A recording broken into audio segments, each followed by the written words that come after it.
AJPI, association d'assurés engagés et responsables, présente Sud Radio, le grand matin week-end, la force de l'engagement. Muriel Réus. Bonjour Muriel Réus. Bonjour Jean-Marie. S'engager contre l'excision, une cause qui vous tient à cœur aujourd'hui. On va en parler avec votre invitée Isabelle Gillette-Faye, qui est directrice générale du GAMS, la Fédération nationale du GAMS, qui est une association qui lutte justement contre les mariages forcés et contre l'excision, cause très importante. Muriel.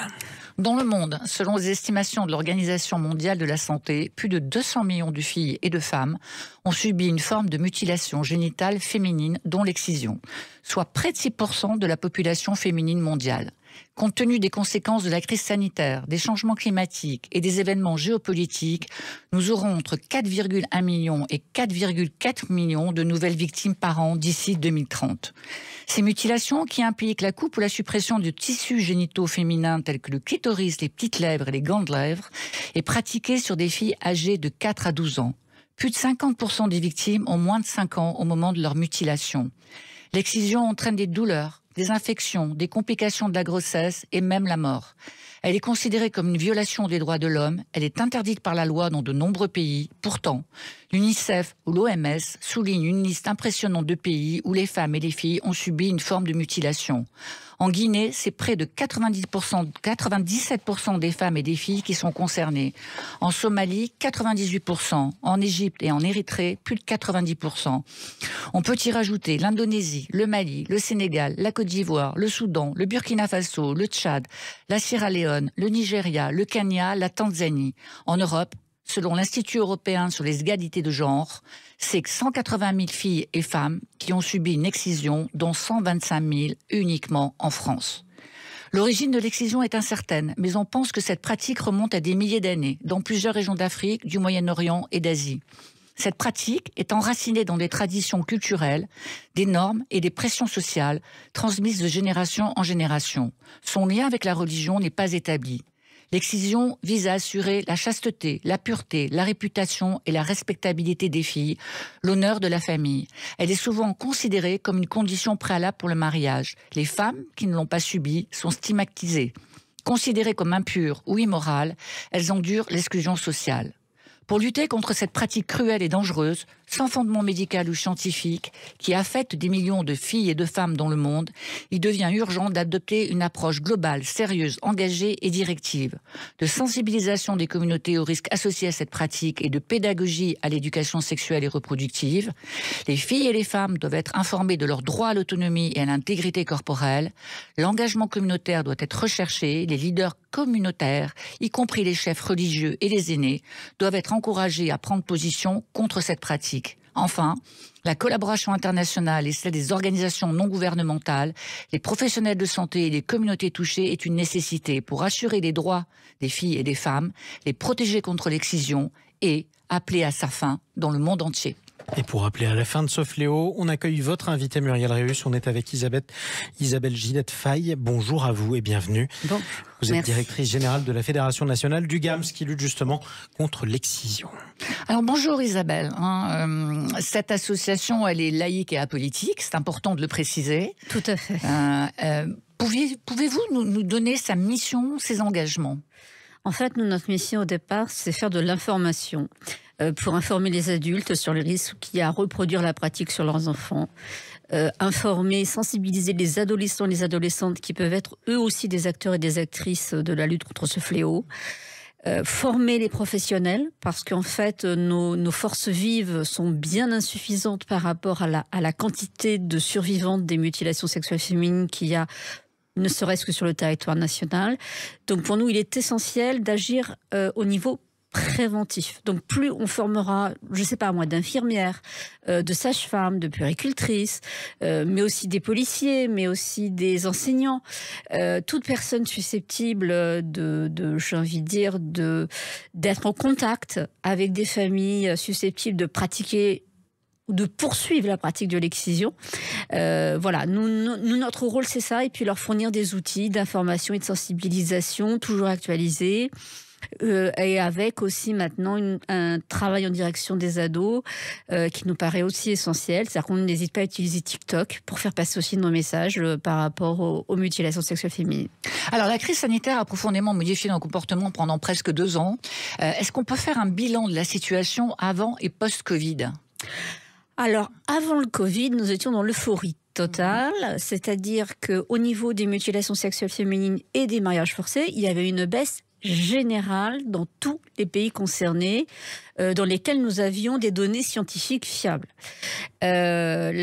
On se disait même que, je prends un exemple, le Bénin, par exemple, ou le Togo allait être le premier pays à abandonner totalement la pratique des mutilations sexuelles féminines. C'est-à-dire que quand on regardait d'une génération sur l'autre, on avait une baisse très très importante. Alors après...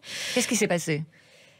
Qu'est-ce qui s'est passé ? La pandémie. La pandémie arrive, qu'est-ce qui se passe ? Dans les pays d'origine, on décide d'arrêter les écoles.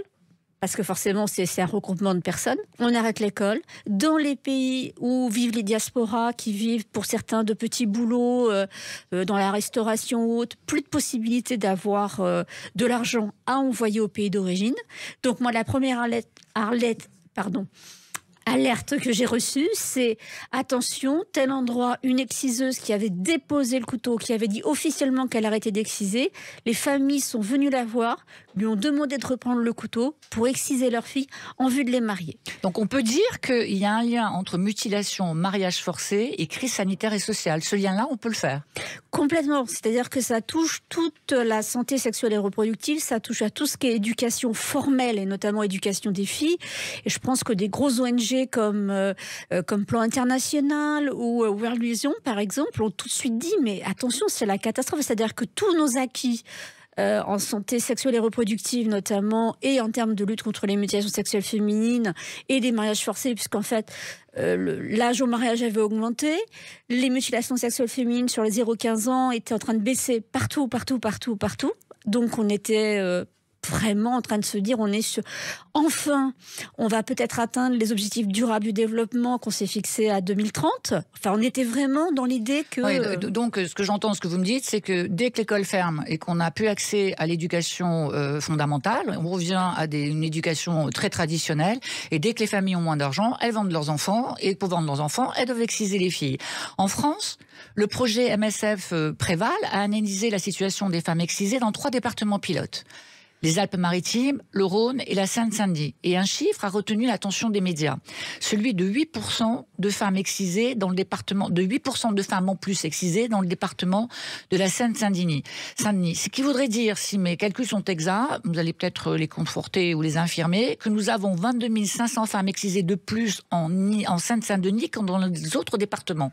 Comment est-ce qu'on peut expliquer cela ? Alors en fait, là vient de sortir au niveau de l'INSEE l'étude Trajectoire et Origine qui montre très clairement qu'il y a une population migrante beaucoup plus importante en Seine-Saint-Denis que dans les autres départements franciliens. Mais moi, je demeure convaincue que quand l'étude Préval va rentrer dans sa phase 2, donc on va étudier d'autres départements franciliens, on va découvrir que c'est pas tant le nombre de migrants qui peut expliquer ce nombre plus important de femmes victimes de mutilations sexuelles féminines, c'est que nous avons dans certains départements, notamment le département des Yvelines, où la Seine remonte jusqu'en Seine-Maritime, et où nous avons des populations qui se sont au fil du temps installées, donc ça part des Mureaux, Mantes-la-Jolie, etc., etc. Donc ça continue à monter comme ça. Et ce sont les mêmes populations qu'on a sur le fleuve Sénégal, donc qui traversent 3 pays, le Mali, la Mauritanie et le Sénégal. Et ce sont des zones où on pratique les mutilations sexuelles féminines. Donc en fait, on pourrait dire, bah oui, en Seine-Saint-Denis, on a plus de personnes concernées parce qu'on a plus de migrants. Mais en fait, non. Ça tient à notre histoire coloniale. Notre histoire coloniale fait que nous avions effectivement des possessions françaises dans tout le Grand Ouest africain. Donc ces populations migrantes, après après les indépendances, sont plutôt venus vers le territoire national. À partir de 1974, le fait de faire des allers-retours n'était plus possible pour eux, parce qu'en fait, ils venaient notamment pour les migrants africains subsahariens, ils venaient pour une période de 2 à 3 ans. Ensuite, ils étaient remplacés par quelqu'un d'autre. Et donc, ils n'étaient pas du tout dans une idée de migration, d'installation. C'est à partir des années 80 où il y a eu ce qu'on a appelé la régistique, qui a permis la fluidification du regroupement familial. Donc des familles se sont constituées à partir des années 80. Et c'est là qu'on a eu la mort de 4 petites filles des suites de leur excision sur le territoire français, qui a commencé à mobiliser tout le monde. Donc ce regroupement familial, il a eu des conséquences assez fortes sur les sujets d'immigration, sur le sujet d'excision aujourd'hui. Vous êtes d'ailleurs assez inquiète sur Paris. Vous me dites, quand on a préparé cette conversation, vous me dites, sur Paris, j'attends à peu près les mêmes chiffres qu'en Seine-Saint-Denis. Oui, là je vous ai parlé des îles, mais Paris c'est pareil. Parce que Paris, en fait, joue un rôle, je ne sais pas comment dire, si vous voyagez à travers le monde, vous dites France, c'est égal Paris. Voilà, donc en fait, moi je me rappelle très bien d'une maman d'origine nigériane que j'ai accompagnée dans le cadre de sa demande d'asile parce qu'elle souhaitait protéger sa petite fille de l'excision.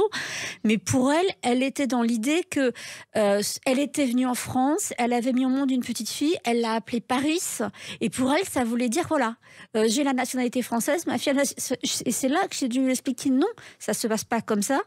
Si tu veux protéger ta fille de l'excision, même si tu lui as donné un très joli prénom qui est Paris, il va falloir qu'on trouve une autre solution.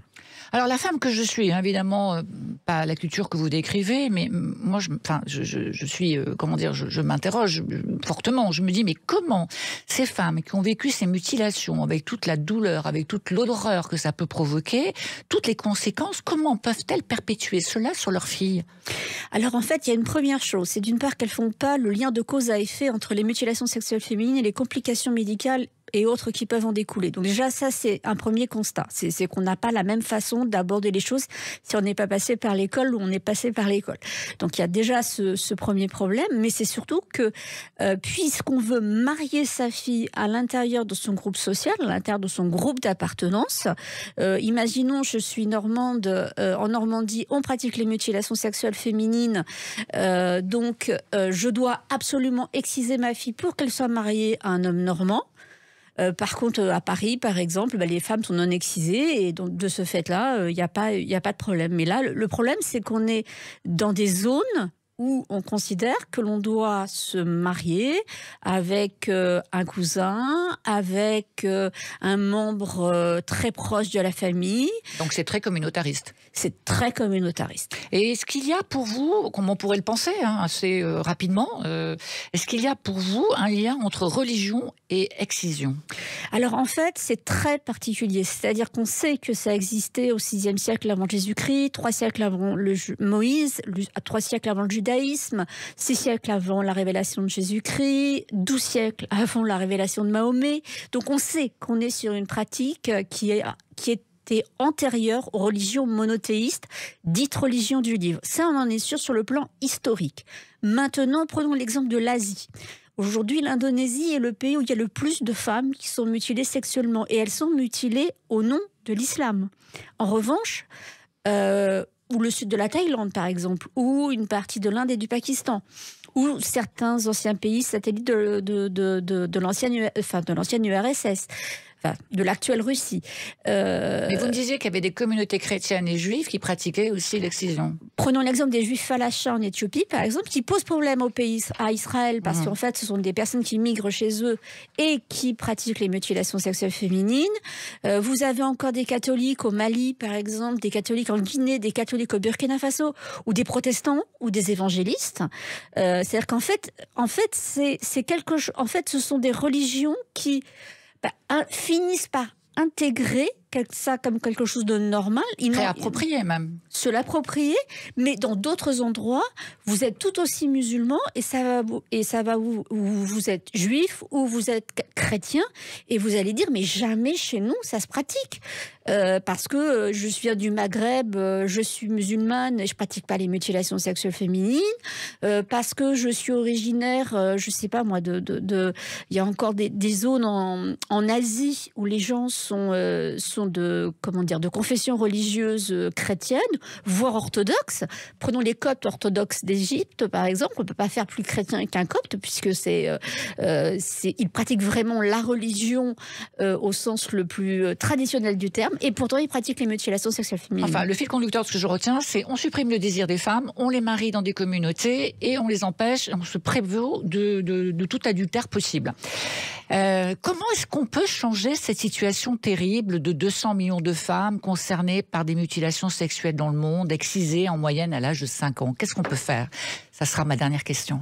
Alors, ce qu'on peut faire, c'est continuer à soutenir l'éducation des filles. C'est absolument essentiel. Soutenir les associations qui, sur place, avec des moyens ridicules, arrivent à faire un travail extraordinaire. Enfin, moi, je pense au Cercle des jeunes filles de Guinée ou les femmes, les grands-mères au sud du Sénégal, par exemple, qui vont informer les autres grands-mères sur le fait qu'il faut arrêter l'excision. Je pourrais vous citer des millions d'exemples comme ça, où les jeunes qui, au moment du Covid, m'ont dit « T'inquiète pas, on va profiter du Covid pour en parler de la lutte contre les mutilations sexuelles féminines. » Donc on a une jeunesse, notamment sur le continent africain, qui se bat et qui se bat au quotidien avec 3 francs 6 sous. On a des associations comme la nôtre qui ont beau être sur le territoire français, mais qui travaillent aussi avec tous ces partenaires internationaux qui avons aussi des besoins financiers. Donc en fait, il y a la question des besoins financiers, mais pour nous permettre de continuer nos programmes de sensibilisation, nos programmes de formation des professionnels et bien sûr continuer l'éducation. Donc si on veut vous aider, on écrit, on envoie de l'argent au GAMS? On peut tout à fait faire un don à partir de notre site internet sur le site fédérationgams.org. Vous avez aussi, pour les personnes qui ne souhaitent pas utiliser leur carte bancaire, la possibilité de nous envoyer un chèque à l'adresse de notre siège social. Et tout don, croyez-moi, sera vraiment utilisé à protéger au moins une petite fille, si ce n'est plusieurs. Et bien le message sera passé. Merci Isabelle pour votre engagement. Merci à vous. Merci Isabelle Gillette-Faye. Je rappelle directrice générale de la Fédération nationale du GAMS. Merci à vous Muriel Réus. On vous retrouve dimanche prochain. Merci Jean-Marie. À dimanche. Sud Radio, le grand matin week-end, la force de l'engagement. Muriel Réus. Avec AGP, association d'assurés engagés et responsables.